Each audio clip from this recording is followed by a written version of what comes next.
এবারে ডামি নির্বাচনের আগে মার্কিন রাষ্ট্রদূত জনাব পিটার হাসের অন্তর্ধান হয়ে গেছে, এ ধরনের একটা মন্তব্য করেছিলেন জনাব পিনাক রঞ্জন চক্রবর্তী। আমরা চিনি তাকে, আমি নিজেও এই মন্তব্যটা নিয়ে ভিডিও করেছিলাম। একটা ফলো আপ ভিডিও করতে হচ্ছে কারণ একটা ফলো আপ রিপোর্ট এসছে বিবিসি বাংলাতে, এবং সেখানে তিনি বিবিসি বাংলার সাথে এই ব্যাপারে কথা বলেছেন। আমি ব্যক্তিগতভাবে মনে করি ভারতের জায়গা থেকে আমেরিকার প্রতি যে ধরনের অ্যাটিটিউড দেখানো হচ্ছে, এটা ভবিষ্যতের জন্য এই অঞ্চলে আমেরিকার যে সক্ষমতা সেটার উপরে বিরাট প্রশ্ন তুলে দেয়। মানে ভারত রীতিমতো তাচ্ছিল্য করছে, আমি এভাবেই বলতে চাই।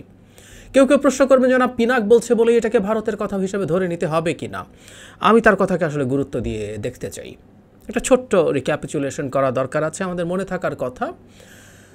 এই ভদ্রলোক একটা বই লিখেছিলেন, সেই বইটা বাংলাদেশের সাথে ভারতের সম্পর্ক নিয়ে। তার একটা উদ্বোধনী অনুষ্ঠান হয়েছিল ORF এর আয়োজনে। আমরা এই প্রতিষ্ঠান, এই থিঙ্ক ট্যাঙ্কটা নিয়ে আমি ডিটেল কথা বলেছিলাম আমার ভিডিওতে, যে এটা আম্বানিদের ফান্ডেড একটা প্রতিষ্ঠান, এবং এখনকার আম্বানিরাও ভারতের এক্সিস্টিং সরকার মোদির সাথে অত্যন্ত খাতিরের জায়গায় চলে গেছে। সুতরাং এরাও খুব কতটুকু সিরিয়াসলি কাজ করে প্রশ্ন আছে। সো অ্যাপারেন্টলি এই থিঙ্ক ট্যাঙ্কটার একটা গুরুত্ব থাকলেও ORF এর অবজারভার রিসার্চ ফাউন্ডেশন এখন আর ওই জায়গাটায় নেই। কিন্তু ওটারই একজন ভিজিটিং ফেলো হচ্ছেন জনাব পিনাক রঞ্জন। তিনি যা বলেছিলেন বই লঞ্চিংয়ের পর একটা প্রশ্নের জবাবে, এরপর আবার বিবিসির সাথে কথা বলেছেন। সেটা কি বলবো, এই প্রাথমিক মন্তব্যটা আগেও বলেছি, যেহেতু এই ভিডিওতে আবার কথা বলছি, জেনে রাখলে ভালো হবে।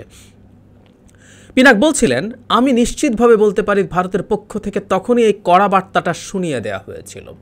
এটা শুনে ইন্ডিকেট করেছেন 2+2 যে একটা ডায়ালগ হয়েছিল পররাষ্ট্রমন্ত্রী এবং প্রতিরক্ষা মন্ত্রী, ভারতের এই দুইজন এবং আমেরিকার এই দুইজন। আমেরিকার দুজন ভারতে এসেছিলেন এবং 2+2 ডায়ালগ হয়েছিল। তার পরিপ্রেক্ষিতে বলছিলেন, উনি বলছেন, আমি নিশ্চিতভাবে বলতে পারি ভারতের পক্ষ থেকে তখন এই কড়া বার্তাটা আমেরিকাকে শুনিয়ে দেওয়া হয়েছিল, যার পরিণতিতে ঢাকায় মার্কিন রাষ্ট্রদূত, যিনি তার কিছুদিন আগেও অমুক বিএনপি নেতাকে দাওয়াত দিয়ে বাড়িতে ডেকে আনছিলেন বা তমুক বিএনপি নেতার বাসায় গিয়ে হাজির হচ্ছিলেন, তাকে আর ভোটের সময় দেখাই গেল না। কোথায় যে তিনি গা ঢাকা দিলেন সে কেবল তিনিই জানেন। এইরকম একটা মন্তব্য করেছেন, সেটা নিয়ে খুব স্বাভাবিকভাবে প্রচণ্ড চাপানুতর শুরু হয়েছে আমাদের এখানে, যৌক্তিক কারণেই। এটা মানে এই না যে আমরা অভিনব কিছু শুনেছি, আমরা এই অনুমানটা ডামি নির্বাচনের পর থেকে করছিলাম। এমনকি শুধু পরও না, তার আগে থেকেই 28 অক্টোবরের ক্র্যাকডাউনের পর থেকে আমেরিকা যখন অনেকটা চুপ হয়ে গেছে, সেই অর্থে আমেরিকার পদক্ষেপ দেখা যাচ্ছিল না, তখন আমরা যৌক্তিকভাবে এই অনুমান করছিলাম। এবং একটা গ্রাউন্ড ছিল 2+2 যে বৈঠক হয়, তারপর বিনয় কোয়াত্রা ভারতের পররাষ্ট্র সচিব স্পষ্টভাবেই বলেছেন যে বাংলাদেশ প্রসঙ্গে আমি পড়ে শুনিয়েছিলাম অনেকগুলো ভিডিওতেই, যেখানে উনি বাংলাদেশের যে সরকারটা যেভাবে আছে, যা আছে তার পক্ষে আছে এই ধরনের কথাবার্তা, এবং তাদের অবস্থান তারা আমেরিকাকে খুব দৃঢ়ভাবে শক্তভাবে জানিয়ে দিয়েছেন বলে বলেছেন। জয়েন্ট স্টেটমেন্টে না থাকলেও তিনি আগ বাড়িয়ে এই কথা বলে জানিয়ে দিয়েছেন, বিশেষ করে বাংলাদেশে যেসব লোকজন সরকারকে ক্ষমতায় রাখতে চায় তাদের কাছে একটা বার্তা দিয়েছিলেন। এবং তারপর থেকে আমরা ধারণা করি, এর মানে এই না যে আমেরিকার সক্ষমতা শেষ হয়ে গেছে। আসলে ভারত যে কাজটা করেছে সেটা হলো, যেহেতু এই জোনে ভারত আমেরিকার একটা গুরুত্বপূর্ণ স্ট্র্যাটেজিক পার্টনার, বাংলাদেশের চেয়ে ভারতের গুরুত্ব আমেরিকার চাইতে অনেক বেশি। এটা চায়না কন্টেনমেন্টের জন্য ভারত অতি গুরুত্বপূর্ণ পার্টনার তো বটেই। ভারত একটা বিরাট এমার্জিং বাজার, 1.5 বিলিয়ন মানুষ, গ্রোয়িং ইকোনমি, মধ্যবিত্ত ফ্লারিশ করছে, প্রচুর পণ্য ওখানে বিক্রি করা যাবে। ভারত অস্ত্র কিনতে চাইছে এবং সে এখন তার মিলিটারি হার্ডওয়্যারের ডাইভার্সিফিকেশনের কথা ভাবছে। সে এখন রাশিয়া ডিপেন্ডেন্স সরিয়ে রেখে ওয়েস্টের অস্ত্র কিনতে চায়। সো অনেক ব্যবসা, অনেক কিছু এখানে হতে পারে। সো আমেরিকা ওই চাপের কাছে ফর দ্য টাইমিং অ্যাটলিস্ট নতি স্বীকার করেছে, এটা আমরা যৌক্তিকভাবে মনে করতে পারি। কিন্তু কথা সেটা না, কথাটা হচ্ছে আমেরিকার গ্লোবালি তার পাওয়ার হিসাবে প্রজেক্ট করার জন্য বিভিন্ন জায়গায় সে যা করছে সেটা গুরুত্বপূর্ণ এক্সাম্পল। এখানে যা হচ্ছে, এবং রীতিমতো পিনাক যেভাবে কথা বলছেন, আমি তার কথার ঢং, মানে উনি তো বাংলাদেশে যে কেন গুরুত্ব দিব, উনি ORF আছেন, উনি বাংলাদেশে শেষ পর্যন্ত মানে আমাদের খুবই ক্রুশাল একটা সময়ে 1/11 সময় উনি বাংলাদেশে ভারতের হাই কমিশনার ছিলেন, এমনকি আওয়ামী লীগ সরকারের প্রথম বছরটায় ছিলেন।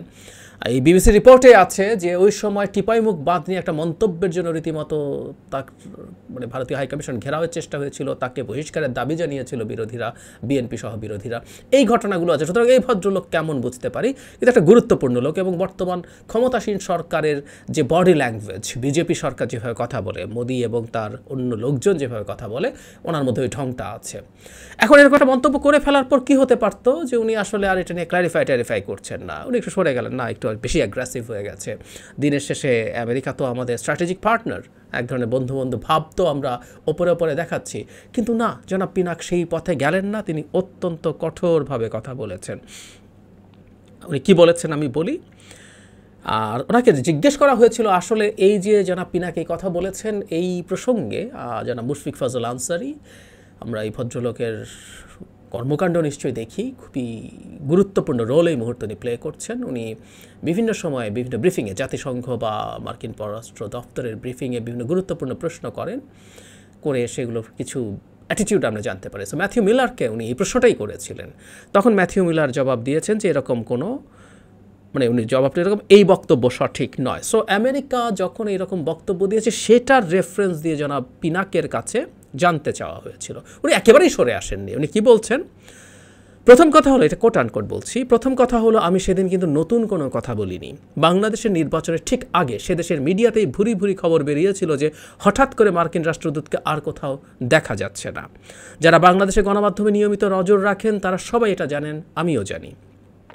এখন ঘটনা হলো এর কিছুদিন আগেই দিল্লিতে ভারত ও আমেরিকার মধ্যে 2+2 ডায়ালগে কি ঘটেছে সেটাও পাবলিক ডোমেইনে আছে এবং সবাই তা জানেন।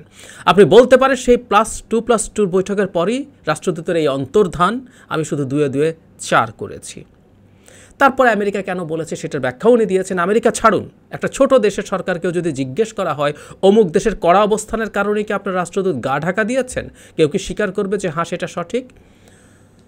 লাস্টের কথাটাও ঠিক, এটা হয়ে থাকলেও তার পক্ষে এটা স্বীকার করা সম্ভব না। কিন্তু আমি যেটা বলছি, পিনাকের অ্যাটিটিউড, তার প্রথম যে মন্তব্যের যে ঢং, এরপর সেই জায়গায় স্টিক করা, সেইটা শক্তভাবে বলা, তার মানে ভারত এই সিদ্ধান্ত নিয়েছে বাংলাদেশে এই মেসেজটা, এটা শুধু বাংলাদেশের মেসেজ না, এই মেসেজটা আসলে আরও অন্যান্য জায়গায়ও ছড়িয়ে দেওয়ার চেষ্টা হবে। কিন্তু অন্তত দক্ষিণ এশিয়ায় এই মেসেজটা ছড়িয়ে দেওয়ার চেষ্টা যে আমি আমেরিকাকে বাংলাদেশের মাটি থেকে সরিয়ে দিয়েছি। বাংলাদেশের মাটিতে তাদের কিছু চিন্তা ছিল, মানে কেউ বলার চেষ্টা করেন আমেরিকাকে একটা ব্লাফ দিয়েছে, বিএনপিকে চুপ করে রাখার চেষ্টা করেছে এইসব নানান স্যাংশন বা স্টেপ নিয়ে। আমি সেটা মনে করি না। আসলে আমেরিকা ইন ট্রু সেন্স বাংলাদেশকে তার গণতন্ত্র রপ্তানি, আবারও বলছি, বহুবার বলেছি, বাংলা মানে কোনো দেশে গণতন্ত্র রপ্তানির চেষ্টা করা নিয়ে কারো এক ধরনের সমালোচনা আছে। এর মধ্যে সবচেয়ে গুরুত্বপূর্ণ ক্রিটিকদের একজন হচ্ছে জন মিয়ারশাইমার। এই ভদ্রলোককে আমরা ইউক্রেন আগ্রাসনের পর থেকে দেখি, উনি প্রচণ্ড রকমভাবে রাশাপন্থী এবং পশ্চিমকে সমালোচনা করেন।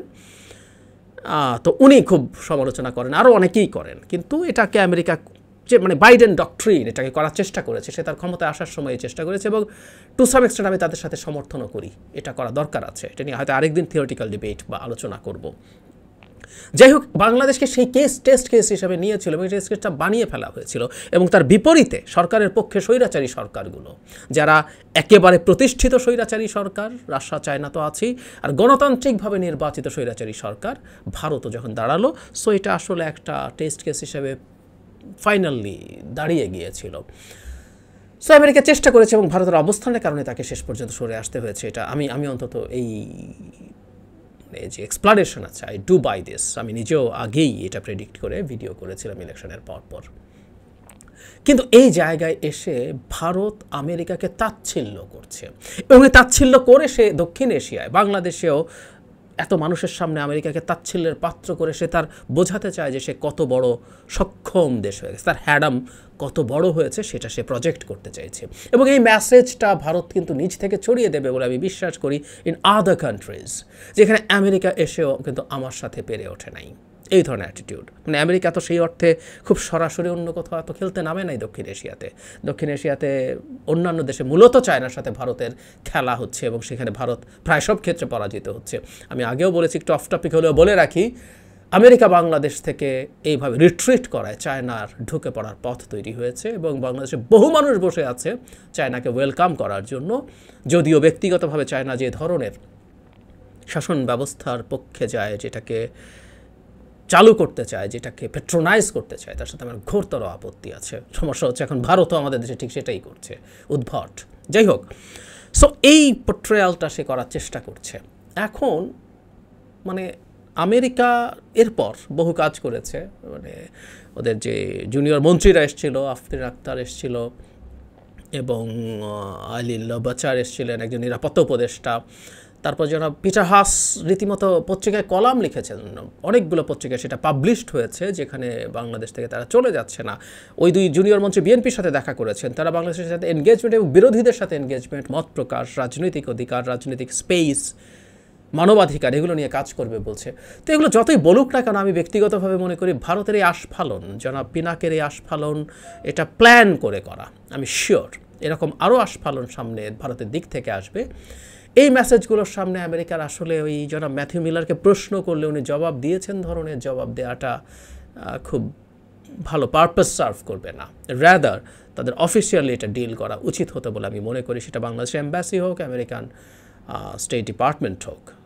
কারণ এই রকম ঘটনা আরও সামনে আসবে এবং আমেরিকা যদি মনে করে, যদিও তার ইন্দো প্যাসিফিক স্ট্র্যাটেজির 2 বছর পূর্তিতে তারা যে স্টেটমেন্ট এসছে, আমি সেটা আপনাদেরকে দেখিয়েছি স্টেট ডিপার্টমেন্টে, যেখানে ভারতকে রিজিওনাল লিডার হিসেবে আমেরিকা স্বীকার করছে। কিন্তু আমেরিকা রিজিওনাল লিডার হিসেবে স্বীকার করা মানেও এই না যে আমেরিকা এখান থেকে পুরোপুরি ভারতের হাতে তালুকদারি দিয়ে চলে গেছে। আর যদি দিয়ে গিয়ে থাকে, সিদ্ধান্ত নেয় ভারতের তালুকদারি দিয়ে 9/11-এর পর ফল কী হয়েছে আমেরিকার তো বোঝার কথা ছিল। হোয়াট এভার, তাদের এই রকম একটা লিডারশিপ ওপরে মানলেও আমেরিকা যদি তার এনগেজমেন্ট চায়, ভারতের এই যে অ্যাটিটিউড, সেটার বিরুদ্ধে তাকে আসলে দাঁড়াতে হবে। সেটা ভার্বালি, রিটেন ফর্মে, স্টেটমেন্ট দিয়ে, অ্যাট দ্য সেম টাইম যেটা সবচেয়ে জরুরি, কাজের মাধ্যমে আসলে দাঁড়াতে হবে। না হলে ভারত এইখানে তার মোড়লগিরি দেখানো শুরু করবে। যদি এটা আরেক আলোচনা, আজকে আর করছি না, বহুবার বলেছি, মোড়লগিরি করে ভারত তার সব কুল হারাবে, আমি নিশ্চিত। এটা হয়তো আগে আর কিছুদিন পরে।